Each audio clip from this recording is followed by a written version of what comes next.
శంషాబాద్ పరిధిలో జరిగిన ఈ హృదయ విదారక ఘటన స్థానికంగా విషాదాన్ని నింపింది. స్నేహితుడికి తెలియకుండా కారు తీసుకొని బయటకు వెళ్లిన ఓ యువకుడికి ఆ ప్రయాణమే తన జీవితానికి చివరి ప్రయాణంగా మారింది. అతివేగంగా వెళ్లిన కారు ప్రమాదానికి గురై అక్కడికక్కడే అతను ప్రాణాలు కోల్పోయాడు.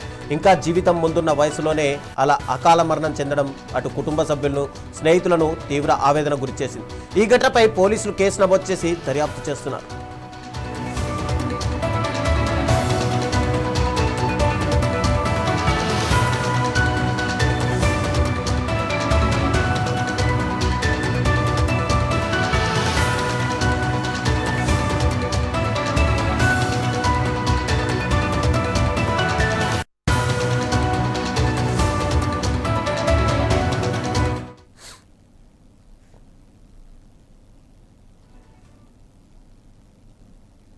గచ్చిబౌలిలోని త్రిబుడైటీలో విషాదం చోటు చేసుకుంది.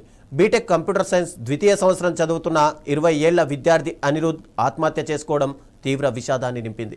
గత కొంతకాలంగా అనారోగ్య, కుటుంబ సభ్యులతో బాధపడుతున్నట్టు ప్రాథమిక సమాచారం. భవనం 6వ అంతస్తు నుంచి దూకి ఆత్మహత్యకు పాల్పడిన ఈ ఘటనపైన పోలీసులు కేసు నమోదు చేసి దర్యాప్తు చేపట్టారు.